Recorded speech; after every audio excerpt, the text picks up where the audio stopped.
So we had some polls that came along with this debate as well. I think it's important to take a look at the objective reality of the situation as it pertains to these candidates. And what I find interesting to look at are the betting markets where people literally put their money where their mouth is and they say, they buy a certain percentage that they think a certain outcome is going to happen. So in this case, we have the presidential election. Who do you think will win? Obviously, at the top are Kamala Harris and Donald Trump, and some of the other stragglers. Of course, Joe Biden was there at one point in time. You could probably go back to the 90-day chart, and we have Biden up there, and you have his precipitous, disastrous decline. We'll go back to the history of this. The Kamala Harris situation. We'll go to the 90-day chart, shall we?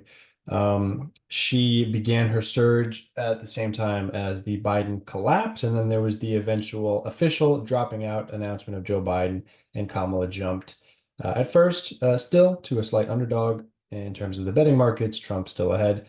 And as she powerfully began campaigning and proving that she is, in fact, the right candidate, she began to surge and she held a consistent lead for a while, which then began a slight reversal pretty much after the beginning after the Democratic convention had ended. There was some swing in momentum, and actually, at about the last few weeks or so, we were looking at a dead even race and actually on the day of the debate, pretty much dead tied at 52-53. I know that those percentages don't add up to 100. There's some, it's not a 100% kind of game. Those things can happen.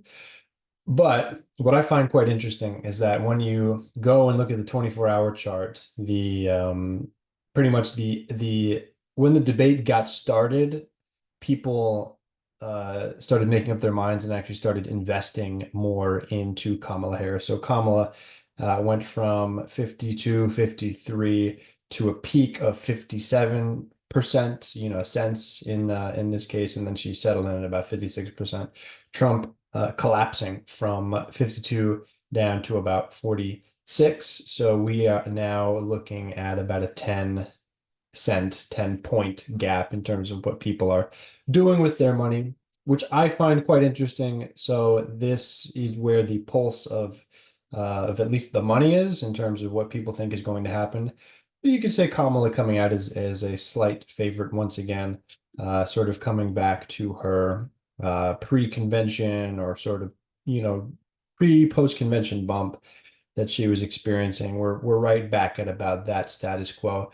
Um, and then, if we go and just look at those, flash poll from CNN had a 63% believing Kamala won the debate, which was the opposite of the result that we had when it was Joe Biden. It was like 60 something believed that Kamala Harris had, or sorry, when it was Joe Biden versus Donald Trump, it was the exact opposite result with Joe Biden getting absolutely destroyed. And I had said that at the time, and that made sense. So this result actually does make sense in a lot of ways. Here's a snapshot of the national actual polls when you ask people who they plan on voting for. Kamala still holding a 3 point lead. Again, potentially not big enough. You need to win by at least 3, 4, 5 points sometimes.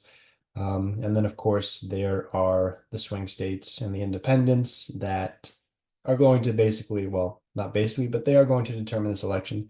So several moving parts, Kamala having an outstanding debate performance, changing the odds in the betting markets, changing some independent voters' minds. Will it be enough? We will see.